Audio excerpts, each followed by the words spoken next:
Livingston, Scotland, and Sprague. I'm on the Judiciary Committee, Planning and Development Committee, and the Environment Committee. Those three committees were all involved to some extent in most of the issues that we'll probably be talking about tonight. I'll let Anne introduce herself. I am remiss. I didn't tell you what committees I'm on, if you're interested. I'm the ranking member of Appropriations, so I'm one of the 4 women that put the budget together.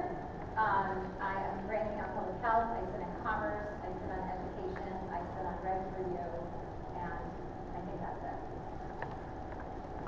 I'm Representative Dauphinais. I represent most of Plainfield, most of Killingly, and all of Sterling. I am the ranking member on the Children's Committee, and I am on both Public Health and Education.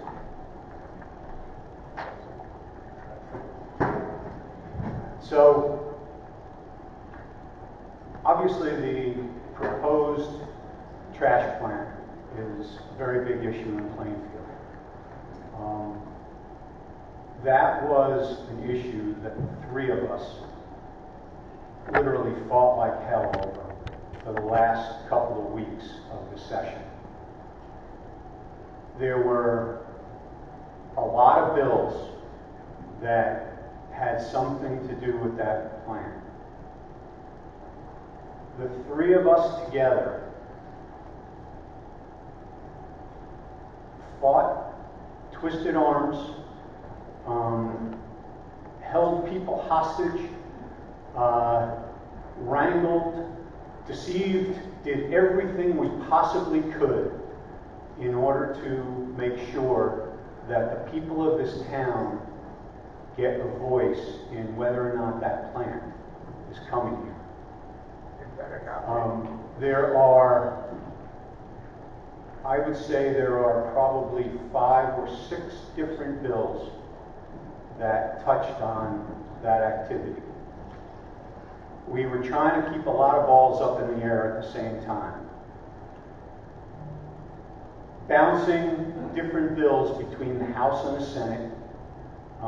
You've seen some of the bills, the ones that say HB are House bills. They were started by Representative Dauphinais and myself. The ones that say S are Senate bills, which were started by Senator Summers. There were times when various issues were standalone. There were times when we attached language to other bills that in some instances didn't have anything to do with the plant or Plainfield. We are all Republicans, and we're in the minority.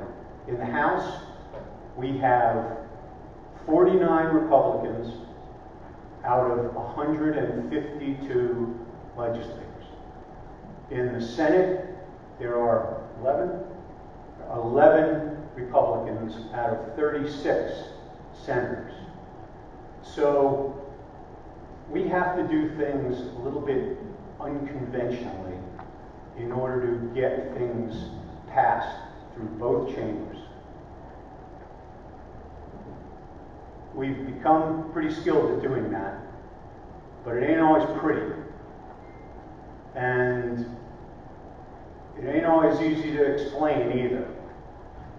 So when the last days of the legislature are coming, and we've got a mission of making sure that the people of this town get an opportunity to vote, get a say in whether or not that plant is coming. There are a lot of things that we have to do in order to make sure that that legislation is going to get through both chambers, which are supermajority Democrat, and hopefully get signed by the governor. We'll take questions a little later. So there are a lot of bills. We're not going to go into too much detail because I believe the governor is still out of the country. I think he's coming back shortly. So no bills have been signed yet. So we're not going to go into too much detail about individual bills and about individual procedures, individual votes, because right now things are still in play. All I can tell you is the three of us fought like hell to make sure that you were able to have a say in how this works out. And we are still very hopeful that that effort will be successful. But right now, it's still in the works. Can I answer that? Sure. Okay, so there is a bill that we were successful in getting out of the House and the Senate. As Doug has mentioned, it took a lot to be able to do that. It was the last day of session, and it passed both the House and the Senate, not easily, with us holding up bills saying, I'm going to talk on your bill, Governor, until the end of time, until you vote, we're able to vote on this bill. So it passed both the House and the Senate. We're just waiting for the governor to sign it. He's been in France for 2 weeks of the air show. And so if the bill is signed, it would allow for the town to have a referendum as to whether a plant could come here or not, because you are an environmental justice community. So that's where we are with that particular subject. As you know, the legislature does not get to decide where trash plants come. That's the siting council. Your first selectman, you as individuals can write letters to the siting council. We have all written a letter to the siting council making your wishes be known. And that the best way to fight a plant is, first of all, to show up at the siting council meetings. They have public hearings on these issues. That's the way I've been able to help other communities stop certain things, whether it be a solar farm, etc. It takes grassroots effort to actually stop it. So we can keep you informed as the process goes along. But just to give you a little example of the irony that we have had to deal with, the Deep Commissioner, you have a PRE right now in town, which is one of your largest taxpayers. She was trying to close that facility, meanwhile looking at opening another one. So Katie Dykes, Commissioner of DEP. So we had a meeting with her, and within SB4, we were able to get a purchase power agreement within that bill, which says the DEP will have to go out to continue making PRE operate within your town.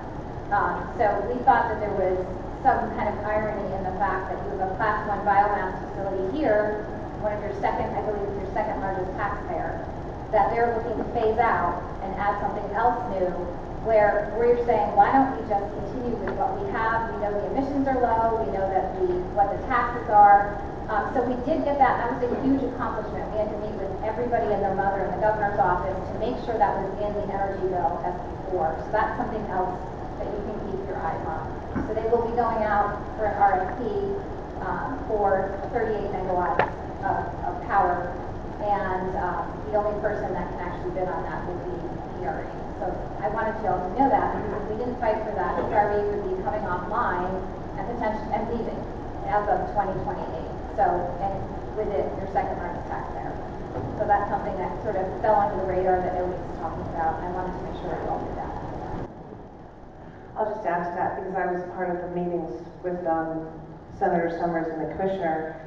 She did a lot of wrangling with making an argument that we're going to take out one trash or incinerator company and then eliminate that and put in another one, and it didn't make any sense. So she really did a good job in that room. We were in there, I don't know, 2 or 3 times, I think we met at the very end.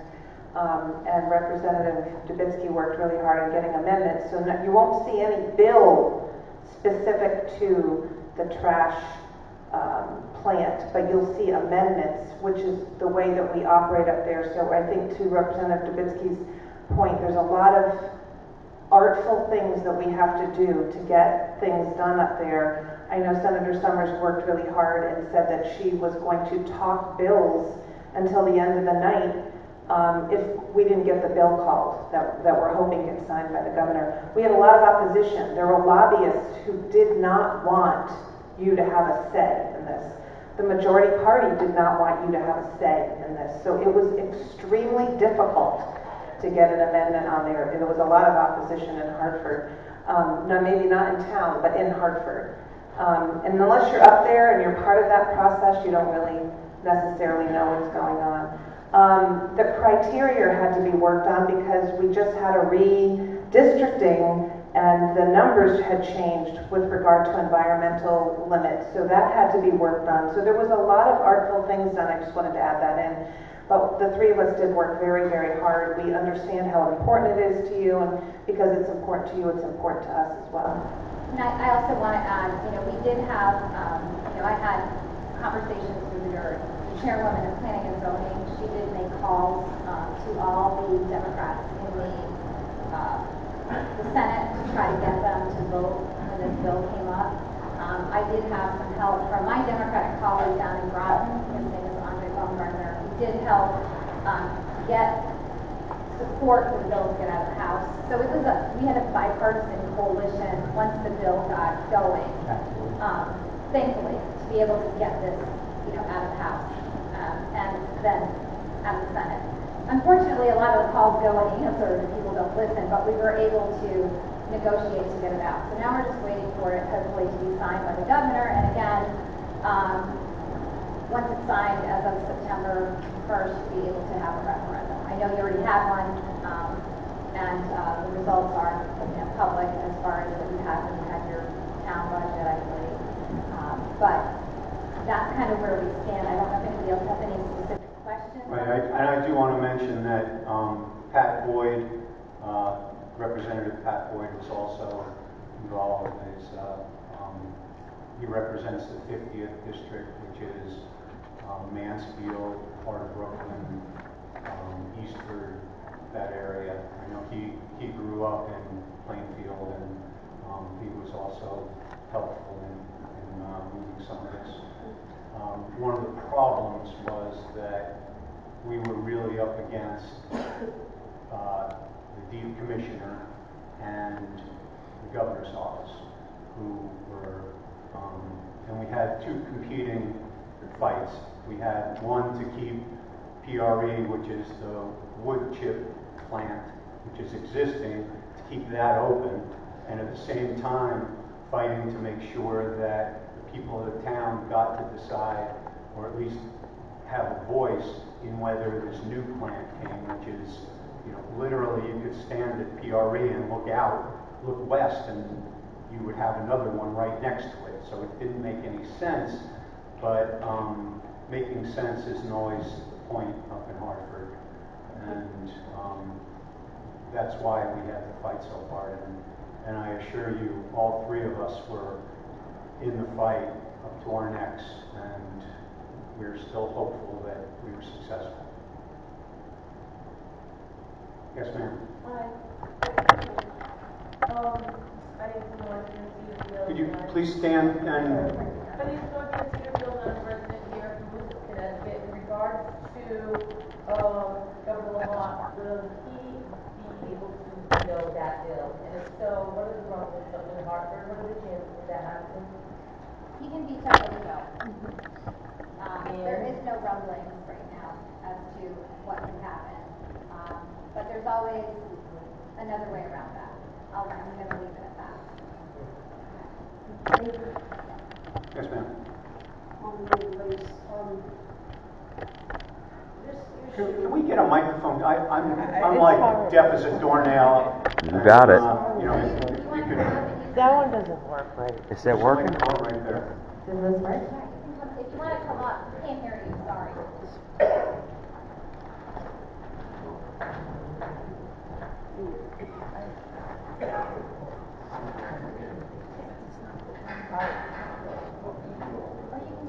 stand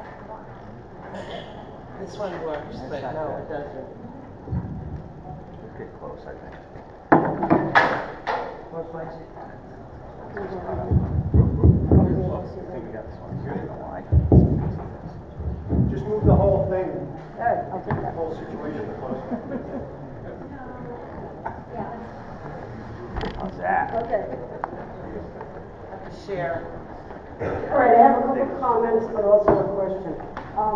This issue should You gotta put it in this two. issue should be bipartisan. It's not a Republican issue, it's not a Democratic issue.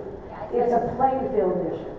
And as our representatives, that's the way it should be dealt with, okay? Number one. Number two, I think, Senator Summers, you said something about how this all got started would be that our first selectman was involved in, no, okay, because he claims no. I've asked the question. And the last thing that I'd like to say is when we had our first budget vote a short while ago, the question was put on the ballot. And did that information go forward anywhere beyond the town of Plainfield? Yeah, yes, we did see it. The problem is that was part of a budget vote, and it was just an advisory vote. I understand that. And there were very few people that actually voted. If we are able to get these bills or this bill signed, there will be a separate vote that will be by itself that will hopefully be well advertised and hopefully get a good turnout, so we'll get a good Right, that's representative right, that people know. vote. So Yeah. that way the siting council can look at it and say, the people of Plainfield feel this. Okay. All right, thank you. Can I also say that one of the things within the language of the bill, it talks about that the siting council must take into consideration the vote of the people, and they must weigh it in their decision, because just so everyone knows, people write to the siting council all the time, and there's no clear definitive answer whether they actually ever get those letters. So this bill says if you have a referendum and it's overwhelmingly against or overwhelmingly for, that the siting council must weigh that in their decision. What I was saying before, for clarification, I did say this was a bipartisan effort, just so you know. Right. And I also said that one of the things that you can do is, I've had other towns that have fought, let's say, a big solar farm. The first selectman or the boards will also write letters on behalf of the town. Individuals write letters saying we don't want this. You could sign a petition and have 5,000 people sign it that you don't want that. That's really important to send to the siting council. It's also really important to, on a grassroots level, to show up when the siting council has public hearings on things. Those are all posted online so that people can understand when they are. That's how we have been able to stop things in other districts that I have. But it has taken the will of the people to do that. The only reason that we even have this opportunity in Plainfield is because you are an environmental justice community. If you were Stonington, you would not have this ability to have a referendum. So I think it's important to keep everybody involved. I guess that's my point, to write letters, to make sure, I don't care if it's the same letter you send to everybody and individually you sign it and you make the effort to mail it in, it makes a difference. So I just want to clarify that on the first selectman. Yeah, and I give the couple of Democrats that did help us, like Andre Baumgartner and Pat Boyd, I give them credit because they were fighting against their own party, essentially, against the executive branch was not favorable to our position. Right, and I'm just going to add to that a little bit, just so you know, and I don't want to belabor this because there's not really much more to talk about, but on the night that that bill was getting out, I actually had to flip off the CBIA. Connecticut Business and Connecticut Industry Association, business everywhere, they were completely against this bill. The unions were completely against this bill. The governor's office, completely against this bill. I had, building trades calling me saying, we're going to kill jobs if this bill passes. So everybody was against this bill passing. But somehow we managed to get it out and to be able to try to give you a voice. It could be that the language is very sweeping. You know, it doesn't just apply to Plainfield, it applies across the board. So at some point in time, after you guys get to vote, hopefully, we may have to come back and refine it, but everybody was against it. So it was a really heavy lift. I'm glad we got it out, but we're gonna need your support and your individual letters going forward, because the decision on where a trash plant goes does not lie here. It lies with the siting council, it lies with, and that was established particularly because towns don't want trash facilities in their backyard. And it's not just your town. Canterbury and all these other towns don't want it either. And so they don't want it. I just got a letter today from North Stonington saying, why is all the garbage coming from the western part of the state being dumped in eastern Connecticut? We understand that. I think we could get the entire eastern Connecticut delegation on our side. But we need to have the grassroots help to have this be successful going forward, just so you know. Okay.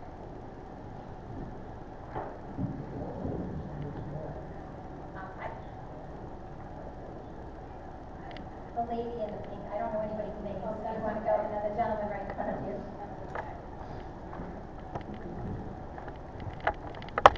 So not to play dumb, but my name is Jennifer Fitzgerald. I'm from Moosup. So what you're saying is, even if we have this referendum, and overwhelmingly people say, no, we don't want it, the siting council can still say, sorry, we're going to put it there anyway. Okay. The short answer is, One other question. go ahead. All three of you voted favorably for this. All three of you. There were multiple bills. No. Yes. Specifically for this bill. There isn't one bill. There are multiple bills.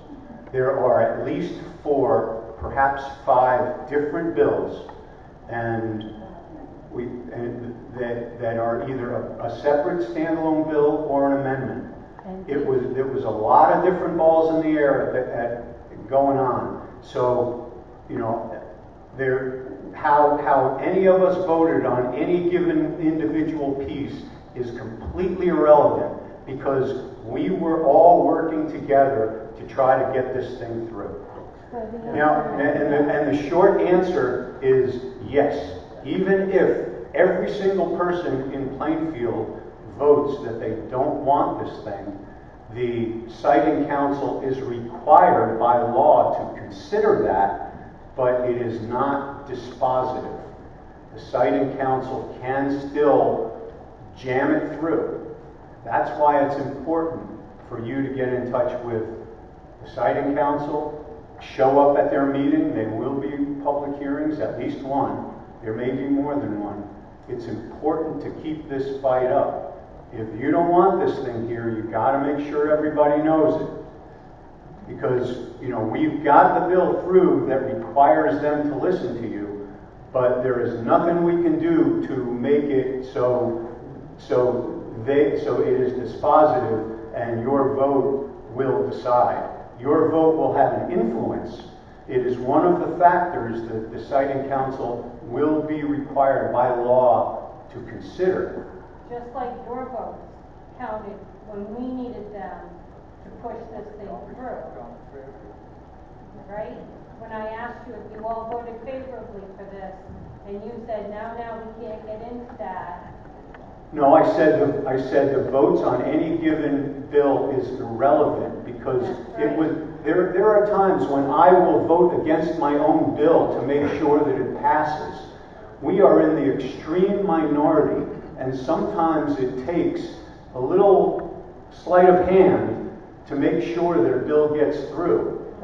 There have been many times when I've actually introduced bills, written them myself, introduced them into the legislature, and then when they come up on the floor, I will either not say a word, or I will even vote against them in order to make sure that they pass, knowing that there are times when if I vote for a bill and people get an inkling that it's my bill, they'll all vote against it. So I have to vote against my own stuff sometimes to make sure it passes.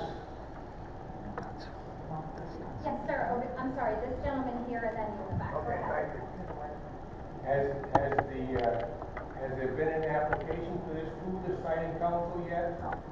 There, want me to answer that? There is an application for an air quality permit with DEEP. That's the only thing that's happened so far. I will say, in many conversations with DEEP, we've made it very clear, look what we have here. You have a tire shredding facility, you have PRE, you have Lisbon not 4 miles away. How many more facilities can you put in this one area? That's a very good argument, and that's an argument that we have to keep up. You know, also where it's located, the residential zone, near an aquifer, near deep open space, all this stuff that adds to the argument. But again, that's why it's important to have you all stay involved. I think over here, the gentleman. Could you go? I'm sorry, it's hard to Could hear. you please go to the microphone? Heather, do you want them to line up here? No, people don't have to stand. Okay. I'm from Lover's Lane. It's right in our backyard. I want to know how they're approved, and there's already been built 2-acre ponds on that site. Now, you say DEP and the environmental, what, do they got their eyes closed? We've reported this, recorded this, taken pictures of this, and nobody's done anything about it. These 2 ponds are built for the chillers for this plant that's about to go in. We have an aquifer under our property that goes from Plainfield all the way down into Lisbon. Who's going to do their homework? You're going to wait until we all die from poison from these wells and shit? Somebody's got to smarten up. Well, sir, I agree with you that somebody's got to smarten up. We're trying to smarten them up. That was the whole point of this fight. And I appreciate that. But we got to try harder, and we need you people to fight with us. And that's exactly what we're doing. Why don't you just drive down there, take pictures, go bring them to Hartford so you can show it, or do you want me to drive down there, take the pictures and email them to you? That's all right. Can I just say one thing? First of all, anybody can put in an application for anything with DEP, but we are not. I understand that, but as soon as I need to happens, finish. Excuse me. You can get as angry as you want as I'm us, not but angry. we are on I'm your upset. side. Okay? So once the application goes in, whatever the application is, we have already written to the Deep Commissioner. We have written to the Siting Council. We're on your side, and I can understand the frustration. And from what the people here have made it clear, you don't want the trash facility. I understand that, and we're going to do everything we can to make sure it doesn't come here. But we need to have you all involved, because the accountability and the decision does not lie up here. We will do everything we can. I didn't know anything I don't know who put in this application for these ponds. That has not been brought to any of us. If we knew about that, we could have. under the table. Well, you know, That's what we happened. can't stop stuff that's under the I table. understand that. The whole thing is, instead of sending emails out, why don't they publicize it and put signs up for the next meetings? A month and a half ago, this place had over 200 people here, because it was only done on the emails. You know, I'll tell you why. Because we just got out of session. We just finished session, and we thought it was very important for us to get in front of you and try to answer your questions. Thank you. So we rushed. Normally, we wouldn't do a town hall like this, especially on a big issue like this, until July. You know, I have 8 towns, and my other towns, they're starting to schedule now in July and beginning of August, because you want to give people an opportunity to get ready and to get their questions ready and to see what actually passes. Right now, nothing's been signed. We really don't have anything concrete to tell you other than we're trying and we're hoping that the governor's going to sign this stuff. We're getting in front of you early, so the notice wasn't as great as it would be otherwise. After things calm down a little bit and we know what's passed, we'll do another one. We'll notice it well in advance. We'll, give you all the notice you want, and then we'll come back and we'll answer your questions. Right now, we just wanted to get out and give you the information that we have. What limited information we do have, we're trying to give to you. Can I ask you, sir, were you talking about us or were you talking about OHA? I'm sorry, I couldn't hear you. Were you talking about our notice or O&G's notice when they're having? The notice for the meetings, For the O&G meetings, the public hearings? for the power plant. Yes, that's what I thought you were talking about. Yes. So, And I apologize if I sound we like a fraud. certainly can send a letter to them and ask them to better publicize it, but that's obviously done on purpose. Yes, of course. Right. Of course. So the only thing that we can all do is like keep our eyes peeled, and when we notice that that is happening, we can try to spread the word, you know, through our various methods, whether it's a phone tree on Facebook, email. So I thought you were talking about that. I just wanted to clarify that. Thank you, and I apologize again for getting wrong. OMG don't even know the address where they want to put it. All right, I'm going to go in order if that's okay. I just wanted to say that, you know, we really did a lot of hustling to pull this meeting together. It takes our staff. We need to make sure we have the building to have it in. And again, we thought it was really important that we got here first. We knew we had some issues. We could talk to you without even necessarily discussing bills that came through to us, but we knew you were concerned about this trash plant, so we wanted to get out here. We all are going in different directions, so we worked really hard again together to try to get this meeting put together. Mariah, I'm going to have you come around and call on people, okay? Because then we'll go in order. I think that's good. So this is Mariah. She works in the Senate. She's going to tap you so we don't miss anybody to call on people. Are we ready for the next question? No, just we're going to call on the people that have their hands up. You can keep track, if that's all right? I think the lady in the back, I think that's Naomi. She had her hand up, and then I did. Sorry, I'm a little late to work. Naomi Smith, Plainfield. So I thought it was interesting, Senator Summers, that you mentioned the CBIA. My concern as a Plainfield resident, a lifelong resident of the town of Plainfield, is that we're going to get a fair shot. Because from my understanding, the daughter of O&G Industries is heavily involved with the CBIA, which is a lobbying group for businesses. Kathy Dykes has been invited to their luncheons and is heavily involved. So I want to make sure that this is not a political Republican against Democrat situation up in the halls of Hartford. I want to make sure that the voices of the Plainfield people are being heard on both sides of the table, because just like things happen in local town politics, they happen in politics up in Hartford, I'm sure too. And unions, businesses, lobbying PACs, forcing agendas to make money down our throats in our town is not acceptable. So if there's a bias on the angle of deep, that needs to be made aware and it needs to be addressed. Because we'll fight, but if we're going to fight against people who have already made deals and decisions to put this in our backyard, I think that's not fair. So I want a very transparent, very open understanding for the town of Plainfield that O&G Industries is involved with former city councilman William Corbo.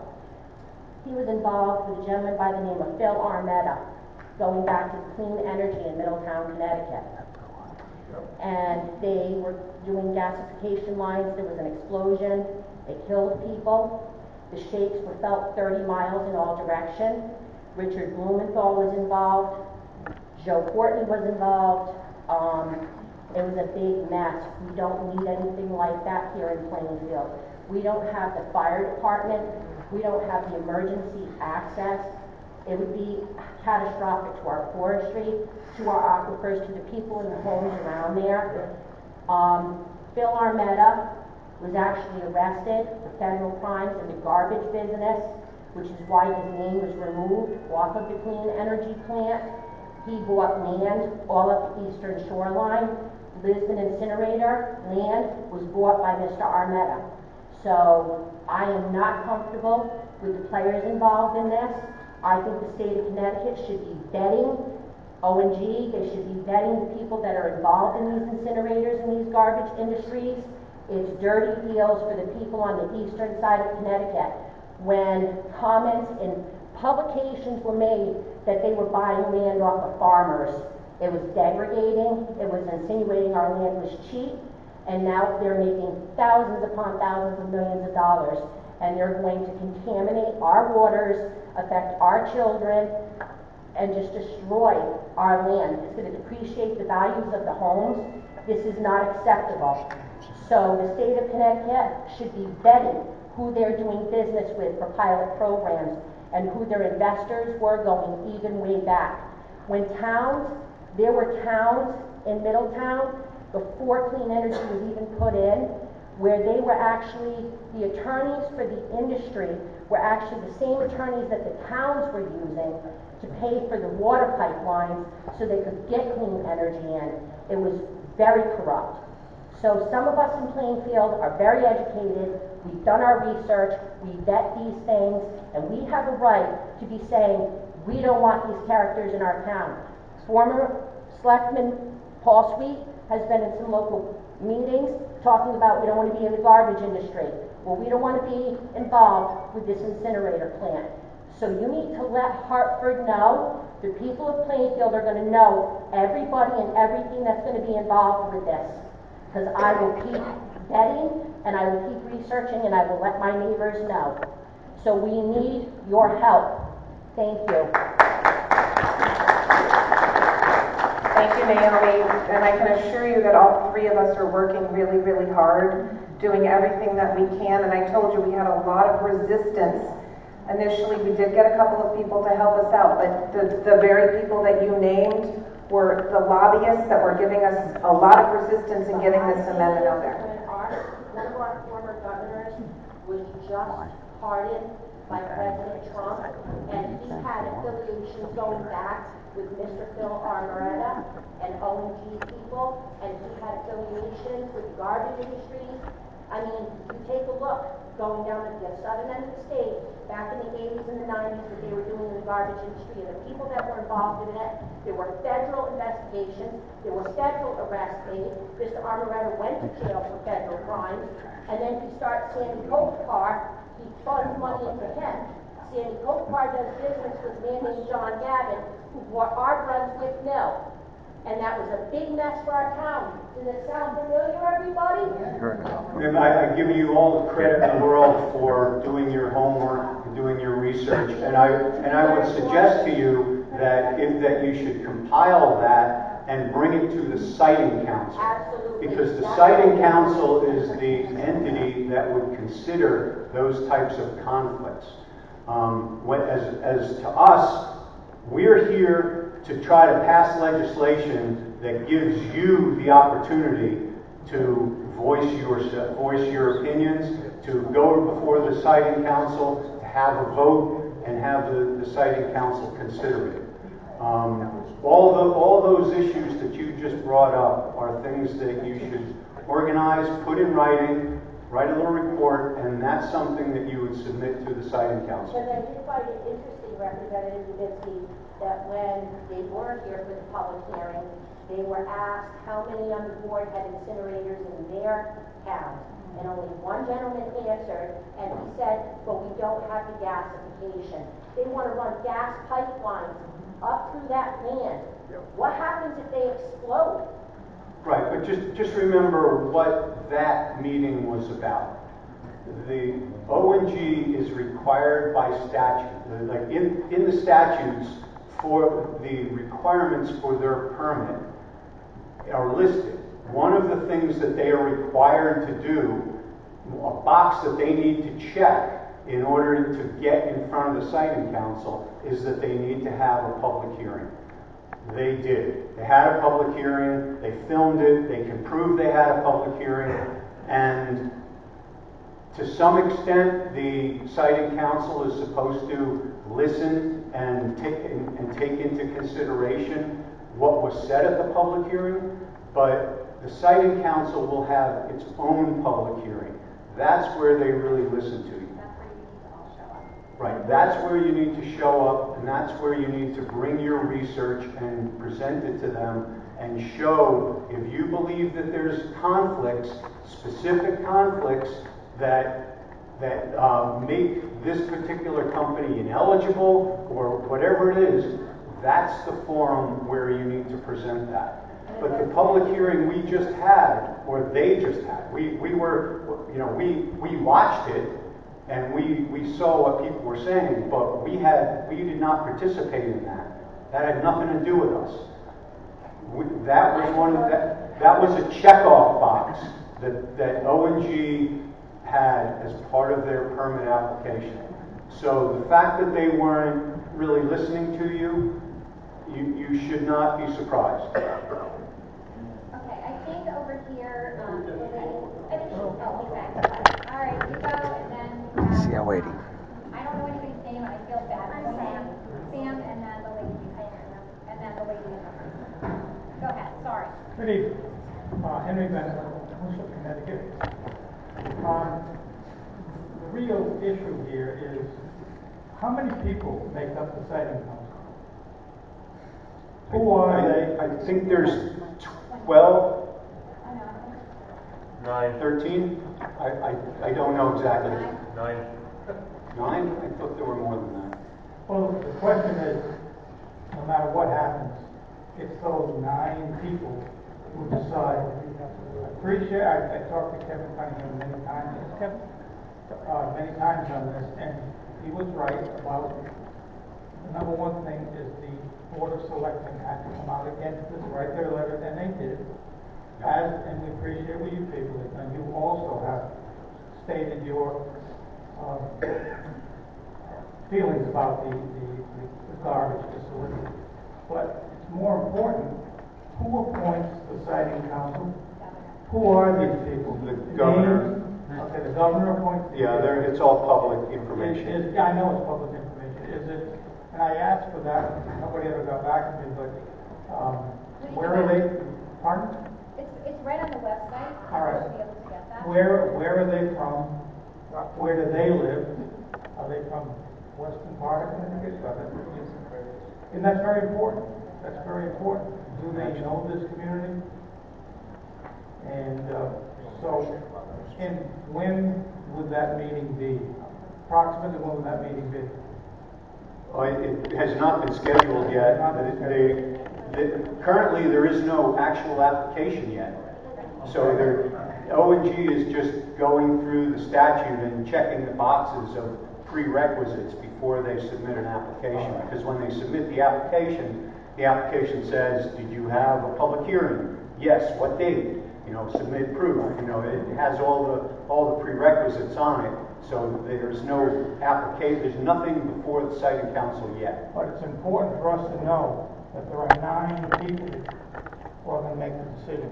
We can write our letters, which we will do, so that the selectmen have done what they were supposed to do, and it then comes down to 9 people. So that is extremely important.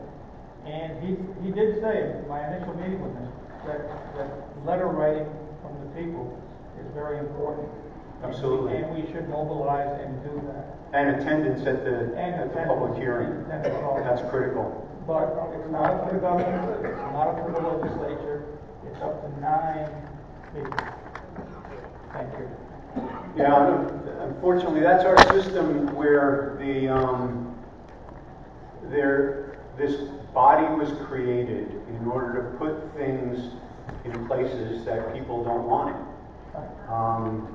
They were originally created to put up, to site telecommunications towers, because there was, back when cell phones were new, there was cell phones going up and everybody was complaining about them. So they created the siting council to say, all right, you get to decide. It's taken out of the hands of the local zoning. It's not really fair. I agree. Thank you. All right, we're going to go in order here. You were next, the lady behind you, and then the lady in the front here. And then you can go after her. Okay. Do you want to go first, Carla? Nope. Should I just get somebody else over there? Sure. Hi, I'm Sam Darenthal. Just so everyone is aware, I did run against Ann Dauphinais last year, so I just wanted to get that out of the way to make sure that everyone understands that I'm not coming from that angle, and I am coming from a place of just growing to understand how this all works. First of all, I would like to say thank you for all of the work that you've done behind the scenes and in front of and in the public. Senator Saunders, you have said over and over again, this is a bipartisan, this This is not a Republican versus Democrat, and then I hear the exact opposite message from Mr. Dubitsky, or Representative Dubitsky. No, you didn't. Sorry?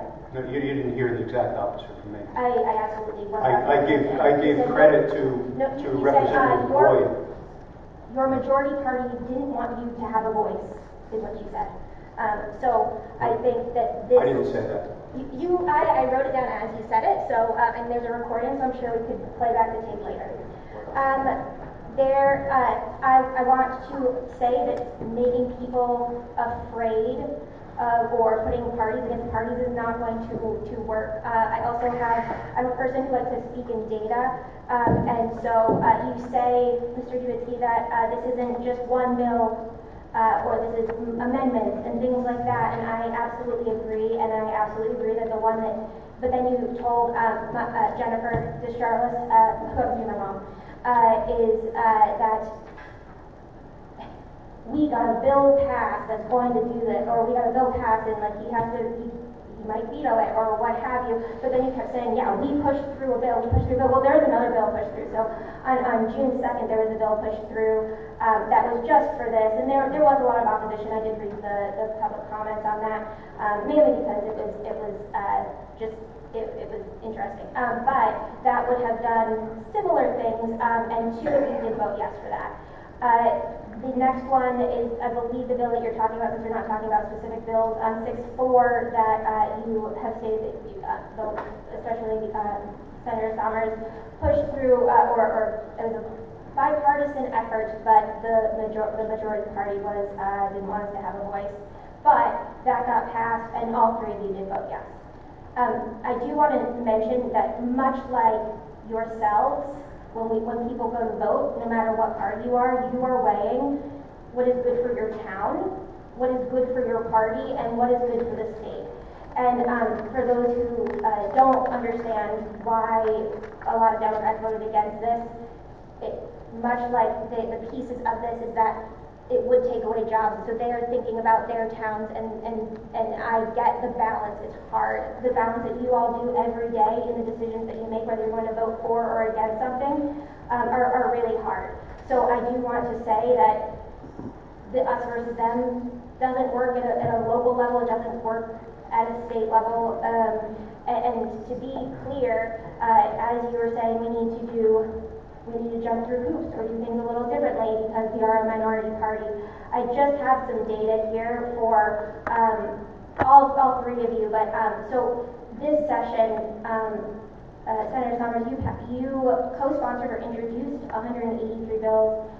Representative Dubitsky, you did 97, and Representative Dauphinais did 306. So if we look at pass rates for that, Senator, you had 32% passed. Mr. Dubitsky, you had 1% passed. Can I ask you what the purpose of this data is? I'm getting to it. Hold on. Yeah, if you wouldn't mind getting to the point. I absolutely will. Thank you so much. There was no time set limit, so this is my final point, but thank you. Yeah, the time is, we said we were going to be here for an hour. Yeah, well, that's unfortunate that you didn't very well. So, Representative Dubitsky, you have 1% pass rate was 97, and less than 1% for Representative Dauphinais. And so, as we talk about, this is not a Republican versus Democrat thing. Your numbers are completely wrong. Okay. Completely inaccurate well, and false. If you want to put those out to the public, that would be great because there's no way to see that. And I'm just going back to this it's an us versus them situation. The minority leader has a 5% pass rate. Representative Boyd has a 33% pass rate. He is a registered Democrat. You're spewing falsehoods. This is not correct. Okay. Because this is the clear indication that you don't understand the legislative process. I absolutely understand. If you're citing these numbers, you do not understand how it works. So how many? Let me explain to you how it works. Let me explain it. I'll explain to you how it works. So why would I let you finish? The way it works is that if I put out a bill, that bill has my name on it, and it has a subject matter. That subject matter, if I get it passed, it's because it's taken from that bill and added to some other bill that does not have my name on it. The point is to get the subject matter through. It is not to get my name on the legislation. Okay. So the numbers that you're citing do not take into account that the subject matter that each of us was representing has passed in a different way. It just didn't have our name on it. So I would love if you could let me know how much of your subject matters have passed, because it's really interesting that even if we look at this, This isn't a political debate, this is a town hall, so we're gonna let other people, that's we're gonna absolutely let fine. other people ask questions, you can go back at the end and talk to the Absolutely, I will. representatives. Thank you. Please. Yeah, just remember, we're not here to attack these three people. They came out of the goodness of their heart to, Yes, it did. what? I'm sorry, you were kind of out of line because, you know, I've sat in the balcony during a lot of the session and I've seen what they do in Hartford. And it's amazing. They come up with the wording, the amendments. What they have to challenge, you guys got to give these people credit. And thank you for what you do. Thank you, thank you. Thank you. So anyway, I've seen what you do. I've seen your wording. I've seen how you have to come up against everything. And I'm praying for you. But anyway, getting back to the trash plant.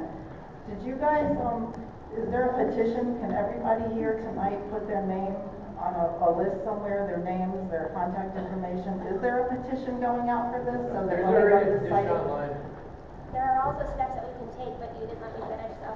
Okay, so the steps that I know that have been, that have worked in the past on the committee that I'm on, and anyway, I'm new to Plainfield, and I don't want to see this trash plant. And so I was thinking, you know, there's a lot of power in a written letter. Nowadays, emails are kind of, people just, they don't even open them sometimes because there's so many of them. So we were writing letters, I'm on the Life Board Member Committee, and we were writing letters to the governor. You can actually write to the governor and you know, explain the non-benefits of this trash plant and just speak from your heart of what you want to say. I had a conversation with the selectman about this trash plant, ironically, one morning when he was taking a walk and I was taking a walk because I lived right down the street. And he had told me it's only going to bring in 60 jobs. Like, you know, and I said, you're kidding. He goes, yeah, you know. I don't know if he was for it or against it, but what are the benefits of this thing? Is this just all about somebody making money and us suffering? I mean, we need to really get to the heart of the matter and use our words and write letters with the pen, the old-fashioned pen and paper. You know, I think that's effective. It's been effective with the work that I do, and I just wanted to encourage everybody to do that and not be lazy and just write emails. You know, just if you really want this thing, and you sound like you know, you can do it. It's we have to do it, not just these three people. Okay, we have to do it right, and you get more with honey than you do with vinegar. What's that say? Okay. Thank you. In the end, 9 people are going to decide what we live with. Right, so you write letters to the 9 people. All right. If you want to speak, I know, did you want to speak? I know. Oh, were you waiting for me? There's some people that just, you want to come up? Yeah, no, I can And meet. then Carla, and then Yeah, absolutely. the gentleman after. If you want to speak, you want to come get in line? My name is Deborah Pepin. I live on Starkweather Road in Worcester. I'm sorry, I didn't hear your name. Deborah Pepin, Starkweather Road in Worcester. I used to run a family business on Route 12 with my father, DBTV and Appliance. I'm very well known to Ann Dauphinais. Grew up in South Killingly. She's from South Killingly. I want to thank State Representative Dubitsky for letting us know how these bills get passed, why your names are not on some, why it's not mentioned. They break Dan over the coals on Facebook. I'm sick of seeing that. I know Ann, I know she fights for us. So I really thank you for explaining how this works for bills. You have to step back, you got to cut a deal with your partner, with other people in the room. This explains it. We don't have to listen to somebody say, well, Ann's name's not on the bill, she doesn't believe that the Plainfield fight is for her. Ann left the meeting early. Big deal. That was O&G's meeting. That wasn't Ann's meeting that she left. So I want to thank you, just like this whole room is thanking you for taking time out of your life to come and listen to us. Thank you. Thank you, I appreciate that, and I just want to say, I know the three of us work really hard to come to your events, to come to all the meetings, to hear your voices. We all take emails through our staff. We work really, really, really hard to be present here. We know you don't want this plant, and we're going to do everything that we can to help stop it. But there's only so much we can, and I think to Samantha's point with regard to, the party dissension, look, we're the minority. So it's a fact that when we're fighting up there, we're fighting the majority. It's just, that is the way it is. And I think Representative Dubitsky cited a couple of the Democrats that helped us. So I think that we want to give credit where credit's due, but sometimes it's an uphill battle for us. And oftentimes we'll have good concepts on bills, and they're rarely ever put out there with our name on them. And I think that Representative Dubitsky explained it very well. It's taken out and put into other bills, but perhaps we need to do a meeting just on how a bill gets passed and what happens. I'm just going to give you an example, just so you're clear. I had a bill in for beneficial use dredging, which I know does not sound exciting here, but it's very important along the shoreline, and for electric boat and Pfizer, etc. That was something that was looked at by the Environment Committee. It was my idea, put it in. It got taken up by the Environment Committee. It became an Environment Committee bill and is passed that way. Another one, I had a bill in for AI porn, which is a big problem with youngsters. And I felt very strongly about it. I had a young girl who was traumatized by somebody putting her picture on a pornographic image all over Facebook, all over the internet. That was picked up by the Judiciary Committee, and they put it in their big judiciary bill. So that's how bills are taken and put into other bills, just so everyone's clear. I thought I would give you two solid examples of what that's like. And there are some committees that don't ever pass any individual legislator's bills. If they decide to take up a concept that's in your bill, they will take it and they will make it a committee bill. So it will only say that the bill is, for example, Environment Committee. So when you look at the bill, even though it's got all my language in it, it just says the Environment Committee. It doesn't have my name on it. A lot of committees, I think many of the committees do it that way. So if you're on those committees and you put bills into those committees, your name will never appear on those bills. And if you really want to look, if you look at under a legislator's name, it'll have introduced by. That means that the individual legislator introduced that bill. We co-sponsor sometimes. If I introduced like the AI porn bill, my bill goes away, the Judiciary Committee picks it up and brings it out as a judiciary bill. Then I have to co-sponsor that bill to get my original bill passed, if that makes any sense. So if you're interested in what people actually introduce, look at who introduces what bill. That's really like the starting point of ideas, just so we're clear on that. Sorry. Go ahead. It's a lot to explain. So my name is Carla Stardens. I am the chairman of the Planning and Zoning Commission in Plainfield.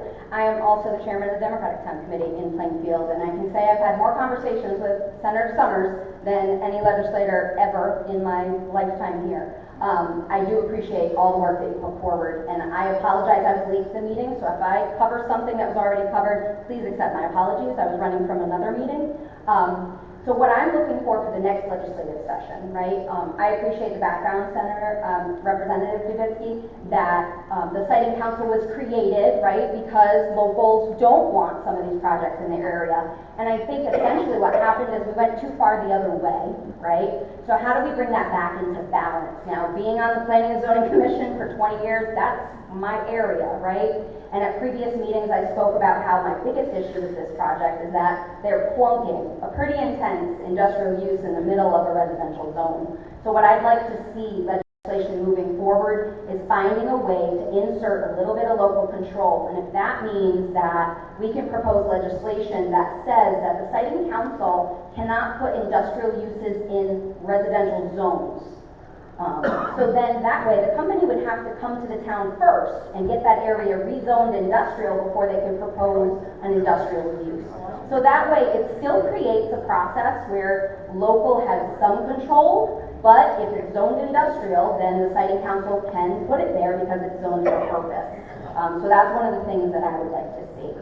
Just legislatively speaking, I think that would be helpful to bring back balance because it's gone too far the other way.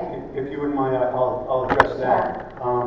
Unfortunately, the legislature is going the exact opposite direction, trying to take away local control over zoning. The recent housing slash affordable housing slash zoning bill, HB 5002. 5002 is a prime example of legislature taking those decisions away from the municipalities. The other thing is with regard to the siting council, one of the things that I have introduced, and I know that my colleagues have supported it, unfortunately it has not yet gone through, is to mandate that any time the siting council is considering an application in a given town, that a resident of that town has to be on the council. I believe that actually passed the House, and the governor said he was going to veto it, so it never got a vote in the Senate. That's my recollection of it. We will keep trying to get local representation on the siting council and to get local control, but as I said, it really is going the other direction up there right now. Sure, and I have seen that pattern, and being on zoning, it's alarming to me, so I'll be fighting those things as well. Just one note to the people in the audience and the people watching online, you have family, friends, and neighbors in towns that are not represented by our senators and our representatives. So what I would suggest is you contact your family, friends, and neighbors in every town across Connecticut, and you have them write their state representatives and their state senators, because they need to know that this bill may be presented by the Plainfield representatives and the Plainfield senator, but it could impact their town as well. So when we can get allies in the state house and in the state senate, that's where we can really make change. So even though a trend may be happening across the state of Connecticut, we have the people power, we just don't exercise it nearly enough. So I would just encourage all of you, contact your family, friends, and neighbors that live outside of our districts so that they can contact their senators, especially if you have people in Canterbury, they're represented by a different senator. We need that senator on board. Scotland has a different senator. We need that senator on board. So all the surrounding towns have different representatives and senators, so we need to get them on board. And then lastly, I will just say, if you need a no trash plant sign, I have some in my trunk. See me after the meeting. Thanks, everybody.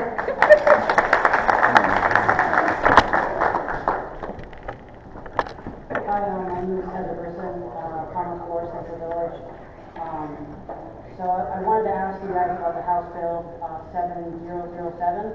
It will increase the population limit for environmental justice communities up to 16,000, and it would have given Plainfield a chance to vote on the waste facility. And I'm just wondering what your thoughts were and exactly why you voted the way you did. Well, that's one of the multiple bills, and I actually wrote that bill myself. And that is one of the bills that we put into the mix to try to get this concept through. So I almost voted against it, even though I wrote it and I pushed it through. Because the way the vote was going, it looked like it was probably better if I voted against it. Thankfully, it made it through with enough no votes. I can't believe that Senator Summers was able to get it through, get a vote in the Senate. I didn't think it was going to get a vote in the Senate. But that bill is only one of a number of bills that has that same concept. So again, it was a lot of balls in the air at the same time. Any given bill is really irrelevant because the ultimate goal is to get the concept signed into law. And I know it's hard to visualize the sausage being made up there, but I can assure you that all of these bills in various stages of development and being signed and being voted on. If you look at any given bill at any given moment, you may get the impression that we weren't pushing very hard, because there were some of the bills that were sort of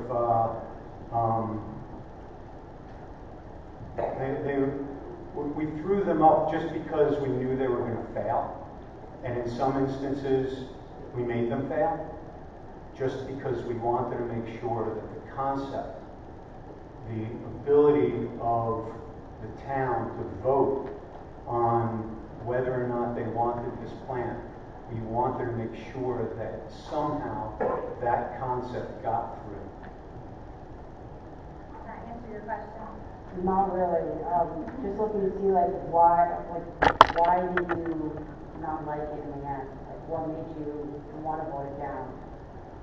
I thought I explained it, that I put that same concept, or we put that same concept into multiple bills, and those bills, we knew not all of them were going to win.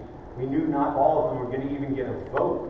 So the goal was to have a whole bunch of different bills in various states of development at various times during the session.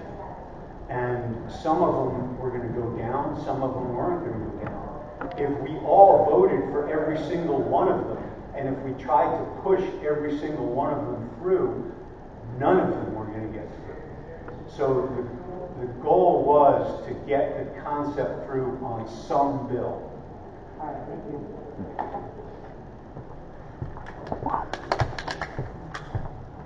Hi, Heather Revlin. I'm on Jackson Road. So I understand a lot of the legislative process and how shiesty it is in Hartford, because I camped out with most of you for homeschooling and vaccination and all sorts of things for many days of my life. And it is just a crapshoot up there. But so me and my husband, we're in the process of building a house right in the woods that borders the plant site. And I really want to know how. So you all are from, your representatives here. If there is a big explosion and it goes to all of our homes and it takes out the whole forest, how is that going to actually be handled? Because we're going to need all of you to help us handle it. And financially, how is that going to be taken care of? How is how is the fire trucks and everything just going to be handled if there's actually a catastrophic event? I was told that the town, I'm not from Plainfield, but I moved to Plainfield, so I was told that there's different fire departments. I don't get that, but from Canterbury usually. At this point, Yeah. We certainly can't answer that question. The application hasn't even been submitted. My understanding is that when they submit their application to the siting council, they have to have a disaster mitigation plan as a part of that application. But since there's been no application, there's nothing for us to even look at to answer your question. I was wondering if you could get that information, possibly how other places do it, because do we have the resources if there was a I plan think created? the best thing is, again, for you to show up at the siting council public hearing and ask those questions. They would have to have a safety plan, a disaster plan, and they would have to, look at all these unforeseen things that may happen or may not happen, how they can respond, can the town handle it? All those things would be part of their submission, an application, and that question should be asked at the siting council when they have their public hearing. Do you know how much time the siting council usually gives to people to know? Like, are they gonna post it today and then? There's no application. I know the timeline of everything, but do any of you know in the past with other places how It depends fast on the they want to do project. that? It depends on the project. A solar farm is going to be much less complicated than a trash energy facility. Thank you. I'm sorry, I wish we had more information. Yeah, Heather, another thought I had was, you talked about it impacting other towns, and that's a really good point. You might want to think about getting together a letter that could go to the surrounding town first selectmen. Say, if this plant comes in, this, and this, these are potential hazards to your town as well, and to kind of get them activated, right? We have several towns around here, and it might be something you want to consider bringing it to their attention and getting them kind of involved as well. Yeah, Thanks for coming. Because my son, he's not mobile, he's mobile, he's not in a wheelchair, but he has autism and he's not leaving. If there was an evacuation or something, well, we're going in flames, our whole family, because you can't move him. So in our case, it's much different than most of the population in town because of his significant needs. And that's why I'm going to continue to be at every single meeting, like I've camped out in Hartford, Right. Well, I know that each of those facilities has to have some type of disaster mitigation plan. I live in Chaplin. In Chaplin, there's the Algonquin gas line, and there's a big pumping station at the top of Tower Hill. If that were ever to blow up, it would literally blow the whole top of the mountain off. Right. And there is a plan as to what would happen if that takes place. There, who gets called, what the state is supposed to do, what the different towns are supposed to do. It's right on the border of Mansfield, so Mansfield is involved in that plan. But that really is something that would take place down the road. Certainly if you look at their proposed disaster mitigation plan and it does not adequately address your concerns, it's certainly something that you may want to bring up with the siting council when they're deciding whether or not to approve the application. Okay, thank you.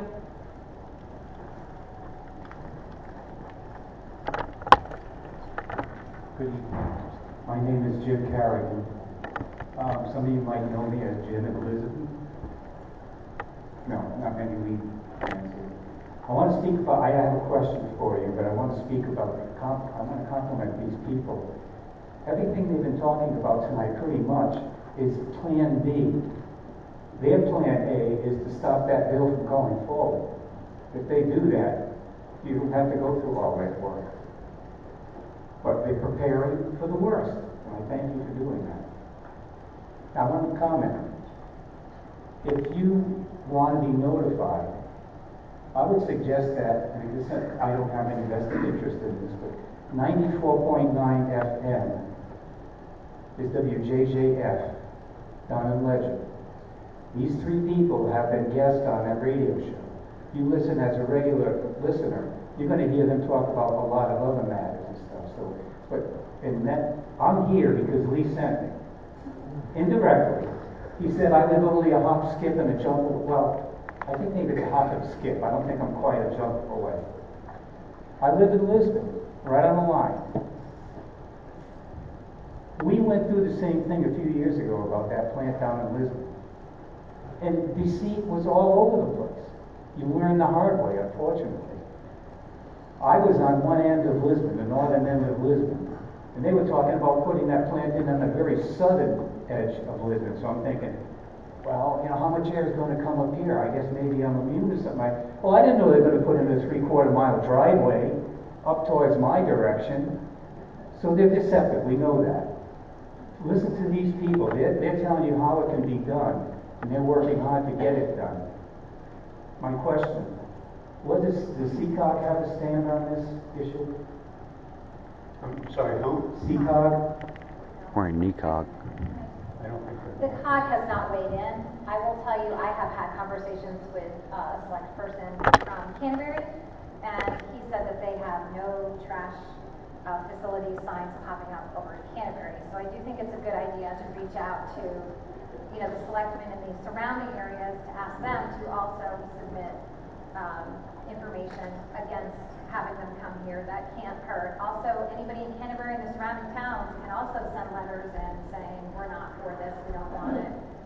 You know, we don't want to take Westport's trash here, put it in Westport. For those of you who don't know, CCOG stands for the Southeastern Connecticut Council of Government. Each it's the highest elected official from each town. It's usually like the first selectman or the mayor sit on that council. And there's 22 local towns. Actually, Plainfield's in Necog. Yeah, Northeast. Northeast? Yeah, Lisbon's in Seacog. Lisbon is in southern Connecticut, Yeah. Cog, and Plainfield is in northern. But also on Bill 5002. Yeah. That's important. All right, it doesn't matter. My point is that talk to your first selectmen, because they should be sitting on one of those cards. Find out what their stand is on it, because their area is wetlands. Transportation. So I was going to get up before her. Land use. A lot of them are city or town planners. That's who you want to talk to in addition to the people you talked about tonight.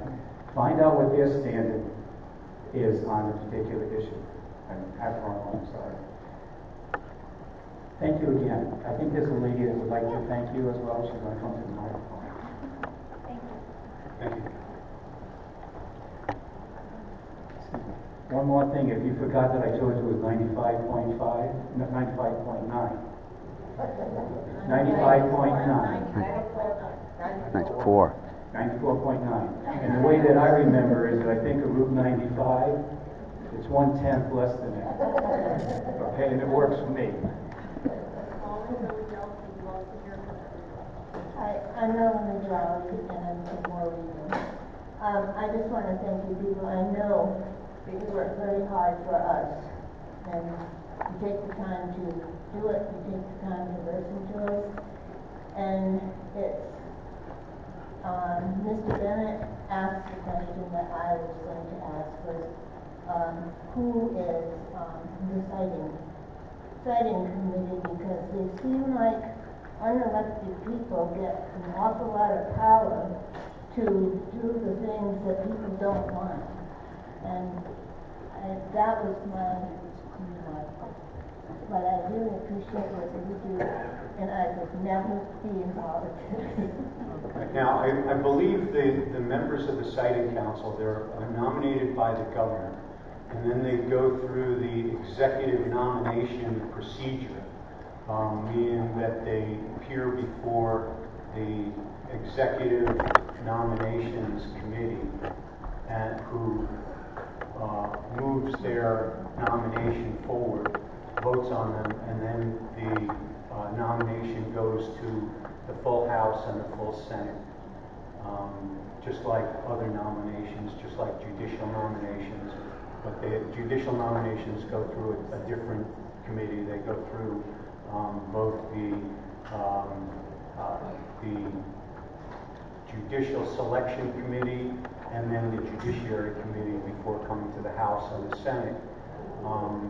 Citing council people go through the executive nominations process, which is a slightly different process, but they do to some extent get vetted.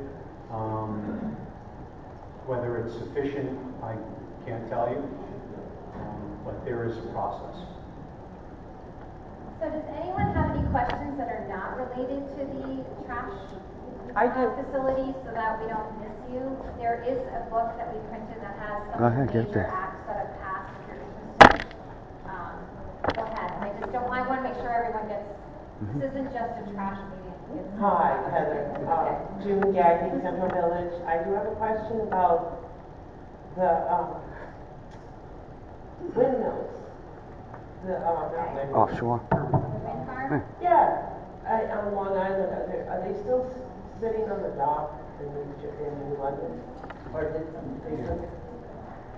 Well, there has been wind farm leases off the coast of Long Island that have been canceled by the president. And Okay, then that's there what I are was wondering. other leased areas that are still being worked on. Okay, all right, because I had seen them from the other side, and they were laying on the dock, and I just pleased to I think see the ones that. you're seeing on the Port Authority are going to a facility, it's part of Revolution Wind that is still being built. Oh, okay, that seemed to have stopped for a while. But there's no new wind farms right now. Right. It's kind of at a stall because of what's happening in Washington, and Connecticut has not gone out for any additional wind farm procurement. It's been a while. Okay, and real quick, if you do go to the Connecticut Siting Council, there's actually 9 members under Energy and Telecommunications membership, and there's 13 under hazardous waste. So you might want to check that. You were both right. Hello, I'm Christopher Paul from Marlboro, and I actually came here to meet Senator Summers. I have some whistleblower type issues that I think your office would be. Would you mind just lifting that microphone up? Sure, I'm happy to talk to you after if you want. Awesome, thank you. Okay, thank you. Does anybody else have any questions that are not trash? I voted you, I think it was like 2 months ago.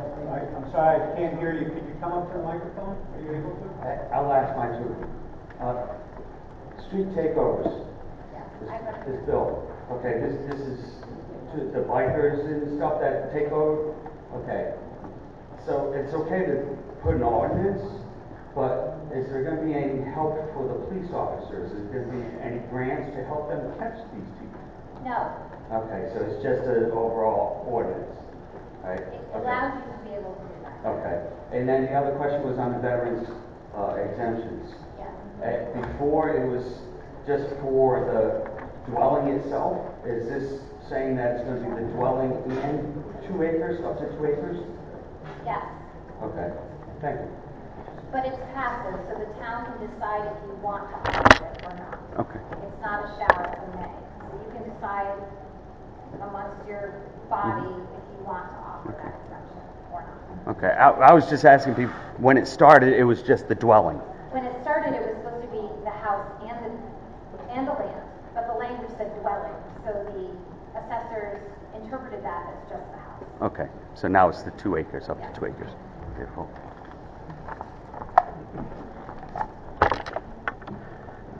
My name is Richard Jenkins.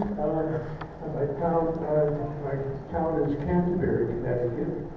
And what happens here in Plainfield also happens there.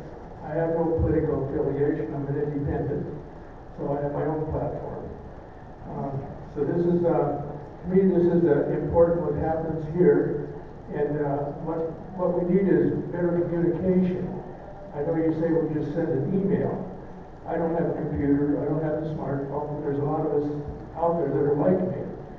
And we need to be able to know what's going on, either through the media or through like radio stations or Turnpike Fire. Or these are things that we all get. But we need to have this outreach from you guys and also from our selectmen and whatever meetings are going on and how we can participate in this. And we need to have, everybody's got to get involved in it. Public opinion is very important. I don't think people realize how important it is. I don't know if you remember, in Putnam they had that gas-powered plant they tried to build there. The Siting Council approved that, but it never got built. Eventually they had to reverse themselves because of public opinion. So in other words, if we bump up against the wall, they approve it, that's not time to quit. You back up, you regroup, and you hit them again. And you keep doing it until you win. So don't give up. Now, it was mentioned here the Northeast Council of Governments would be one avenue with your selectmen. But each town has a list of different meetings that take place, like selectmen meetings, Board of Finance, whatever. Now in Canterbury, on our board, we have the Northeast Connecticut Council of Governments meeting the 4th Friday of every month at 9 a.m. at the Canterbury Public Hall. So I'm going to go to that meeting, and I'm going to bring this issue up. That we have to get involved in everything. And the public has got to get involved. We need to have signs available to us You see them occasionally here and there, no trash plant. We should have them up on every property in Plainfield, in all the surrounding towns. So we have to have those available. But who's going to do it? Who's going to make them available? I'm sure everybody would be willing to pay something for them, but we have to get them, and we've got to put them up everywhere. What do you think? Well, we're not making signs, but if you need signs made, go right to that back row. Yep, we need to have sign people. Carla Desjardins is the sign lady. And you have to and know where to get them. And although you have no email, believe me, I got your letter with regard to the exemption, the veterans exemption, and the error in the math. I actually took your letter to an engineering student to go through the math because it was way above my head. As I tell people, I went to law school because they told me there'd be no math. So I went to an engineering student who looked at it and said, absolutely, he's right, the statute's wrong. So I took that letter and I brought it to the Veterans Committee and to the Finance, Revenue, and Bonding Committee, and I said, you got to look at this because the statute uses the wrong word. It's supposed to use quotient instead of product. And but it uses product, meaning that the math is wrong. And, I never would figure that out.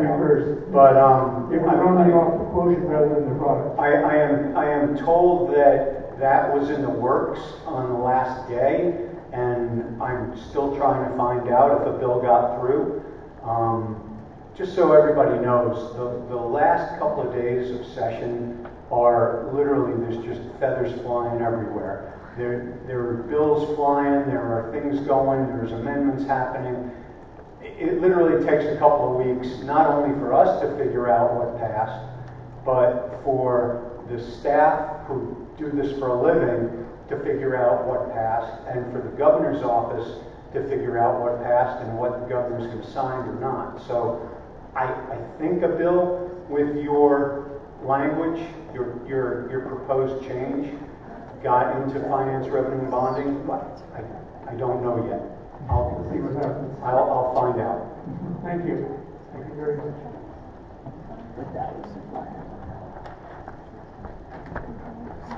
Ma'am? Senator Summers, I wrote to you a while ago about an issue I was having, and it's rather private, so I don't want to really talk about it here. But my name is Beverly Sweet. Is it okay if I call you or if I give you my number? Yeah, I can call you after too. And my aide is here and she gets all the Yes, letters, she just, I'm happy to talk to you after. okay. That's what I told her, Heather.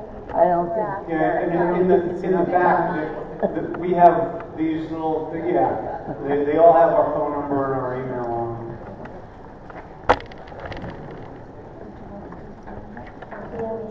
I'm back, not about the incinerator. Can one of you or all three of you kind of chime in? I'm curious about the discrimination in long-term care facilities. What's this all about? That has to do with, it has to do with, you are in a long-term care facility and they want to put somebody in with you as a roommate that you are not comfortable with.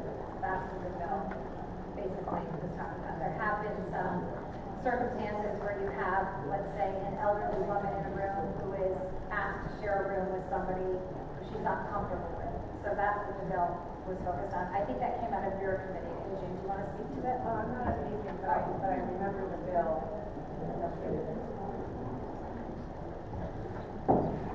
Quite honestly, it was very specific to the sex of the individual. So for an individual who was a biological male but claimed identified as a female and wanted to go into a room with another female, the argument was to allow the person that had the room, the female, to be able to decline that kind of roommate if she so chose. So that was what that bill was. Does that clarify?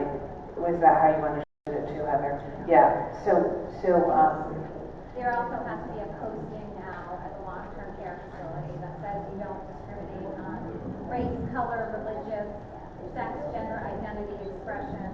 But if someone was in a room and felt uncomfortable, they would have their voice heard. The argument was really to make sure that the individual in the room was also had a say.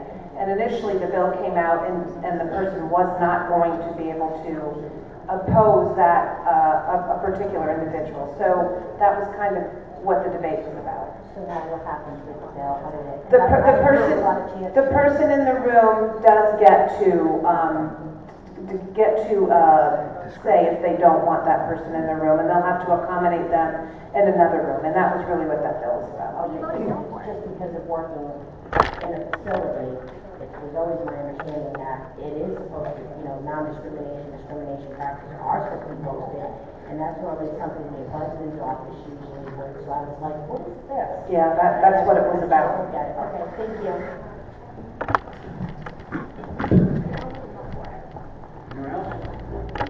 Anyone else? Yes, ma'am. Could you talk about the big parcel of land that was bought by Dubitsky in South Killingly? I know here in Plainfield, we go to Hopeville, and we go to Patchogue, and we go to Ross's Cliffs, and what's going to happen with that piece of land? That's the big magical question. We really don't know at this point. In fact, there was a meeting last night with regard to zoning in rural areas, and that came up, and we really don't know what that intent was. People are concerned that it may be used to be developed, but that was the whole concern about it. I don't know if you followed that meeting or not last night, but it was about this is really where the bill, anybody's been following 5002. The push from Hartford is to get affordable housing in every town. And the edict that they're putting out makes it extremely difficult for towns like us. Our provisions aren't the same as Bridgeport and Hartford and some of the bigger cities. So a lot of times things that come from Hartford are one size fits all. And they don't fit us here. And I know the three of us are always saying that. No, it's not the same here. So to that parcel of land, we were concerned about that. We don't know. That's the short answer, I guess.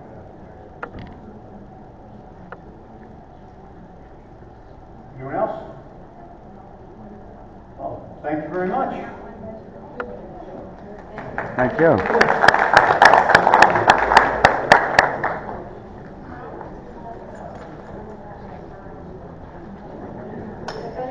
Bringing roses. Isn't that nice?